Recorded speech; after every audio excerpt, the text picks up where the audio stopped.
I hate to say it. I really hate to say it. Daniel Jones had a great game. It wasn't a good game. It was a great game for Daniel Jones. He's the first quarterback in NFL history to throw for 300 yards and over 75 rushing yards in a playoff game. First ever to do such a thing. I know it doesn't sound like it's a legit stat, but it is. Didn't he have like 20?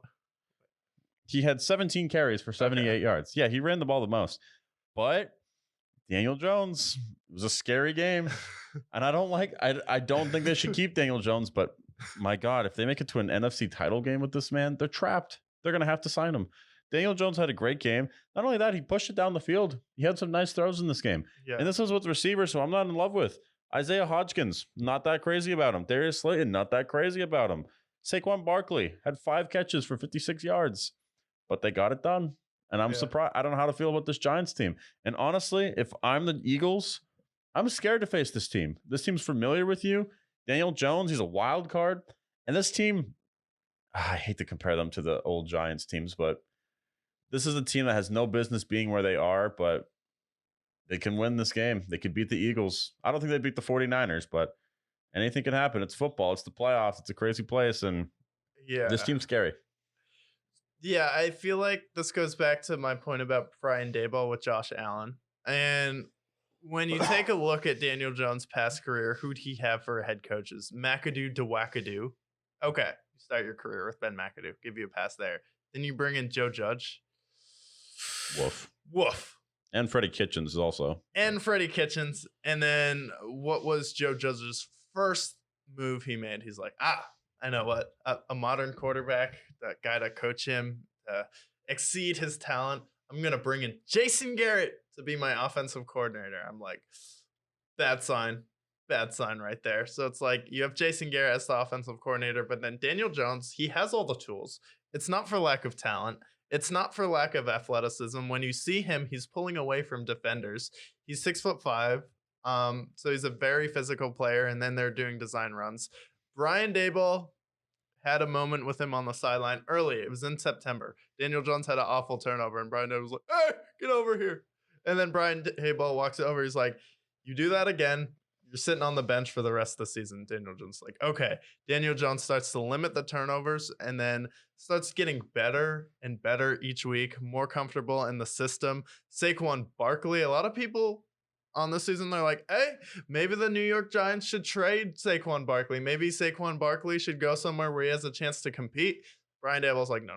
I have another plan for him. We're going to have an amazing dual threat quarterback and Saquon Barkley. And then I'm going to involve Saquon Barkley in the passing game and put him out in the flat and run some little out routes, some stop routes in the middle of the field. And then Saquon Barkley, when you need a third down, the game versus Washington, obliterated them in the passing game, not just the run game, in the passing game. He's like, all I need to do when you have a talented athletic player, get him in space. So he's been doing that with Saquon. Saquon's been healthy this season. Saquon was the most dominant player on the field in this game, made a bigger impact than Justin Jefferson. And then for Daniel Jones in December, they kind of let him go a little bit. And then he started making clutch throws and clutch plays. So it's like, I've criticized him before. I haven't been on the bandwagon, but when you have a good coach, when he's playing well, and he was the most dominant quarterback in this game when Kirk Cousins didn't play a bad game, but I don't believe in any of his wide receivers, and he's making good throws. He had a really good throw where Darius Slayton just dropped it in the middle of the field. So it's like Daniel Jones is making the throws. He's not making dumb erratic plays. And then Brian Daboll told him, if your first look is not there and you're unsure, run it. And that's what he's doing. And then really, I feel like his talent wasn't utilized. And now that he's running the ball, what does that do? Problem with Russell Wilson. Doesn't want to run the ball evermore. Okay, that shrinks the field. We're not worried about you running as much. Now you create an entirely different element where you have to have a spy on Daniel Jones, and then you have to have someone covering Saquon Barkley in the flat. And then it just breaks the game wide open, where this is an extremely difficult team to defend. And I never thought I'd be saying this, but Daniel Jones and Saquon Barkley, how are you covering that backfield? It's like, send Saquon out of it one way in the flat. Daniel Jones doesn't like it. Okay, now we have to spy him, and the throws are gonna be open for them if he wants it. And he's been making them, and he hasn't been turning the ball over. So it's like, until he has an epic meltdown, okay, I can't hate Daniel Jones anymore. I'm sorry. I'm sorry, Daniel, for everything you went through. I'm sorry you had to deal with Ben McAdoo and Joe Judge wearing Crocs and doing a QB sneak on 3rd and 18 in his own side of the field.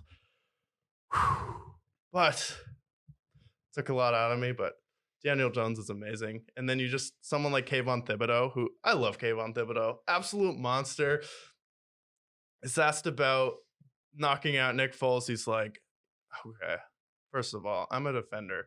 They brought me in here to be a tone setter, a culture changer, and to come in here and crack heads. And that's what I'm here to do. Didn't know he was knocked out. Sorry, dude, but I'm not sorry. I'm a defender, and I'm going to just ram it down your ass. And you're going down on the field. I'm going to pick you up, slam you down. This is WWE. Let's go. I don't care if I get a roughing the passer. I don't care if I get flagged for a celebration.